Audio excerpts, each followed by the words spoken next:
Hello everyone. आज हम लोग क्वांटम मैकेनिक्स के एक इम्पॉर्टेंट टॉपिक जिसका नाम है श्रोडिंगर वेव इक्वेशन इसको पढ़ेंगे।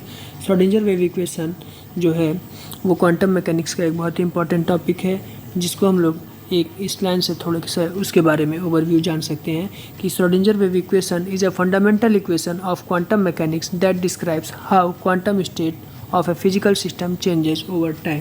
जो श्रोडिंगर वेव इक्वेशन है ये बताता है कि किसी फिजिकल सिस्टम का जो क्वांटम स्टेट है वो टाइम के साथ कैसे चेंज करता है। ये श्रोडिंगर वेव इक्वेशन उतना ही इम्पॉर्टेंट है क्वांटम मैकेनिक्स को पढ़ने के लिए जितना कि क्लासिकल मैकेनिक्स में हमें न्यूटन्स इक्वेशन इम्पॉर्टेंट होता है।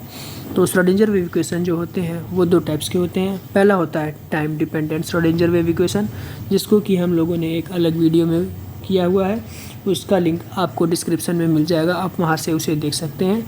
दूसरा होता है time independent Schrodinger wave equation, जो कि हम इस वीडियो में कवर करेंगे। तो टाइम इंडिपेंडेंट जैसा कि नाम ही सजेस्ट कर रहा है, ये इक्वेशन टाइम पर डिपेंडेंट नहीं होता है और इसको हम लोग आगे देखते हैं कि ये कैसे आता है। तो इसके लिए हम लोगों को पहले टोटल एनर्जी के फॉर्मूले को लिखना है, फिर उसी के हेल्प से हम लोग आगे थोड़ा सा पढ़ेंगे। तो time independent Schrodinger wave equation हम लोग जिसको कि शॉर्ट फॉर्म में TISC भी लिखते हैं।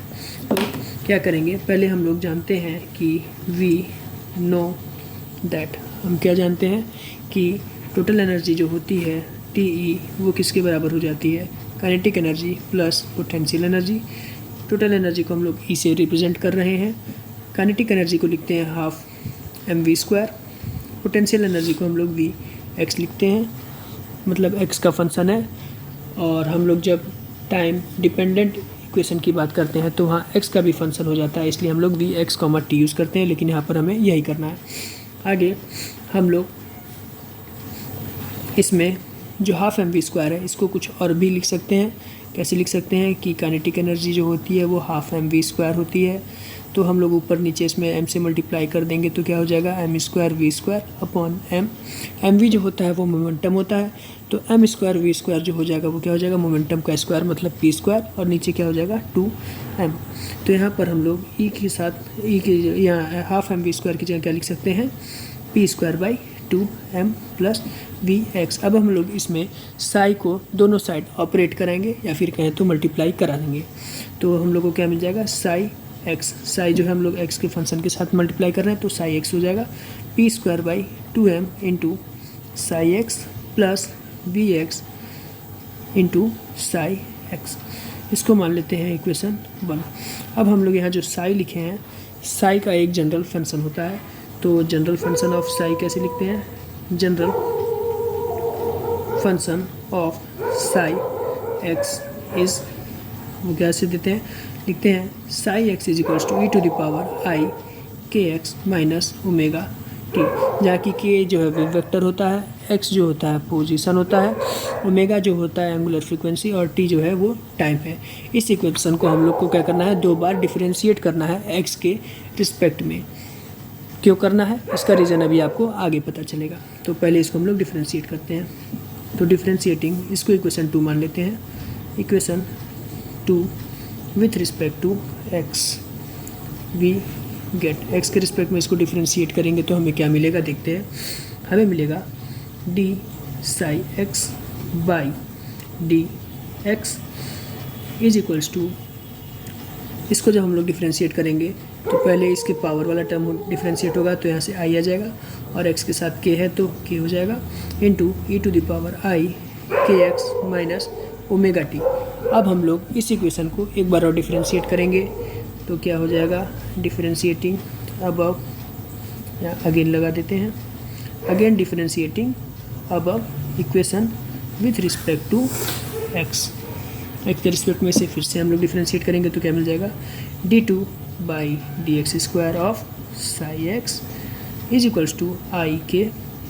यहाँ देखिए फिर से इसको वही काम करना है, e के पावर वाले को पहले डिफरेंशिएट करेंगे तो क्या हो जाएगा i, और यहाँ से k आ जाएगा आई के into e⁻i kx minus omega T. इसको क्या लिख देंगे आई के इंटू आई के क्या हो जाएगा i² k² और e⁻i kx minus omega T. यहाँ पर ये जो टर्म मिल रहा है ये देखिए ये क्या है, ये हमारा साई एक्स ही है। तो इसको हम लोग क्या लिख सकते हैं, i square k square into psi x. तो हमें क्या मिला, d2 by d x square of psi x is equals to i square k square into psi x. अब हम लोग इसके स्क्वायर को कुछ और टर्म्स में लिखते हैं। तो के जो है वो हमारा क्या है, वेव वेक्टर है। तो के को हम लोग कैसे लिखते हैं, k is equals to 2 pi by lambda लिखते हैं। अब हम लोग लैम्डा की जगह क्या लिख सकते हैं, 2 पाई लैम्डा की जगह यूज़ कर सकते हैं h by P de Broglie equation से। तो यहाँ पर इसको लिख सकते हैं 2 pi by h into P. और हम लोग एक और बात जानते हैं कि h क्रॉस जो होता है या फिर h कट बोलते हैं इसे, ये होता है h अपॉन 2 पाई। तो यहाँ से अगर हम 2 पाई बाई h की वैल्यू लिखना चाहें तो वो क्या हो जाएगा, 1 बाई एच क्रॉस, जिसको हम लोग यहाँ यूज़ करेंगे तो ये क्या हो जाएगा, p बाई एच क्रॉस। अब इसको जो है हम लोग इसके पहले वाले इक्वेशन में, जो कि ये वाला इक्वेशन था, इसको हम लोग मान लेते हैं इक्वेशन 3, इसमें पुट करेंगे। तो लिखते हैं फ्रॉम इक्वेशन 3 में इसको पुट करेंगे तो क्या मिलेगा हमें, देखते हैं। हमें मिलेगा d2 by d x square of psi x is equals to i square, यहाँ पर देखिए के स्क्वायर है, के स्क्वायर की जगह क्या हो जाएगा, P square by H cross square into psi x, ये हमें मिला। अब हम लोग क्या करेंगे, इसमें आई स्क्वायर की वैल्यू रखेंगे तो क्या हो जाएगा, minus of p square by H cross square into psi x. तो यहाँ से हमें क्या मिल गया, पी स्क्वायर साई एक्स को एक साइड रखेंगे तो दूसरे साइड हमें क्या मिल जाएगा, ये उधर जाएगा तो एच क्रॉस स्क्वायर माइनस में into d2 by d x square of psi x. तो अब यहाँ पर हम लोग पी स्क्वायर साई एक्स की वैल्यू पा गए हैं। अब हम लोगों को इसे अपने टोटल एनर्जी वाले इक्वेशन में रखना है। इसको हम लोग को इक्वेशन मान लेते हैं, इक्वेशन नंबर 4।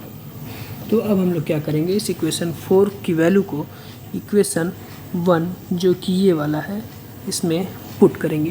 तो क्या करेंगे, putting value of p square psi x from equation 4 in equation 1, we get 1 में रखते हैं।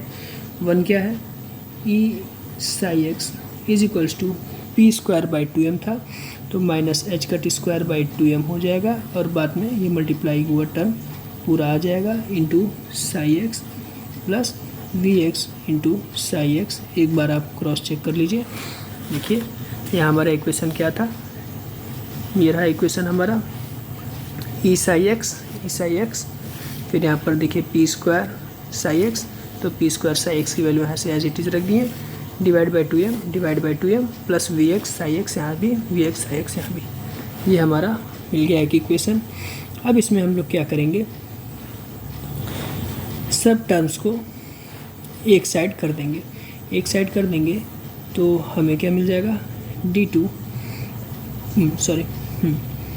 H cut square by 2m into d2 psi x by d x square, ये वाला टर्म है, प्लस ई साई एक्स, ये वाला इधर आएगा तो टर्म तो क्या हो जाएगा, minus V x into psi x is equals to 0। अब हम लोग पूरे इक्वेशन में इस टर्म से minus h cut square by 2m से मल्टीप्लाई कर देंगे, plus H cut by square, क्योंकि ये तो इधर आके पॉजिटिव हो गया, तो मल्टीप्लाई कर देंगे तो क्या होगा, ये वाला टर्म पूरा कट जाएगा तो ये क्या मिल जाएगा, d2 psi x by d x square plus यहाँ पे क्या मिल जाएगा, 2m by h cut square E psi x minus 2m by h cut square V x psi x is equals to 0। या फिर इसको इस तरह से और भी लिख सकते हैं d2/dx² of psi x plus 2m/h²। इन दोनों टर्म्स में से कॉमन ले लेंगे तो क्या मिल जाएगा, e psi x minus v x psi x is equals to 0। ये जो हमारे सामने इक्वेशन आ रहा है, इसी इक्वेशन को बोलते हैं श्रोडिंजर टाइम इंडिपेंडेंट इक्वेशन या फिर Schrödinger time independent Schrödinger wave equation.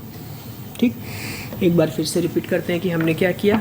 Short में हमने पहले टोटल एनर्जी के इक्वेशन को लिखा, उसमें हम लोगों ने एनर्जी को टोटल काइनेटिक एनर्जी को p²/2m से रिप्लेस किया, फिर इसमें साई से ऑपरेट किया दोनों साइड, फिर हम लोगों ने साई का जनरल फंक्शन लिखा, फिर उसको 2 बार डिफ्रेंशिएट किया x के रिस्पेक्ट में, फिर उसमें हम लोगों ने जो k टर्म आ रहा था, इस k की जगह हम लोगों ने p/h को रखा और फिर हम लोगों ने p/h रख के p² साई की वैल्यू यहाँ से निकाली इस इक्वेशन में यूज़ करके, दोबारा से इसको 3 में रख के, फिर इसको हम लोगों ने जो वैल्यू आई इक्वेशन 1 में रखा, तो हम लोगों को जो इक्वेशन मिला वही हमारा श्रोडिंजर टाइम इंडिपेंडेंट इक्वेशन है। अगर हम लोग किसी फ्री पार्टिकल की बात करेंगे तो फ्री पार्टिकल का जो पोटेंशियल एनर्जी होता है वो 0 हो जाता है, जिसकी वजह से ये वाला टर्म हट जाएगा, उसमें सिर्फ ये इतना टर्म आएगा, बाकी d2/dx² psi x plus 2m/h² E psi is equals to 0। तो इसी के साथ हमारा श्रोडिंजर टाइम इंडिपेंडेंट इक्वेशन ख़त्म होता है। इसका जो एप्लीकेशन है वो एप्लीकेशन होता है एटॉमिक स्पेक्ट्रा में, केमिकल बॉन्डिंग में, क्वांटम वेल होता है जो कि इनफाइनाइट पोटेंशियल वेल भी बोलते हैं, सॉलिड स्टेट फिजिक्स में यूज़ होता है, particle in one box problem में होता है, हार्मोनिक ऑसिलेटर में, और लगभग हर एप्लीकेशन में जो कि क्वांटम मैकेनिक्स में यूज़ होने वाला हर टॉपिक्स में इसका यूज़ आपको देखने को मिलेगा। तो इसी तरह से हमारा time independent Schrödinger wave equation ख़त्म होता है। बाकी अगर आपको time dependent Schrödinger wave equation देखना है तो उसका जो लिंक है वो इस वीडियो के डिस्क्रिप्शन में आपको मिल जाएगा। Thank you.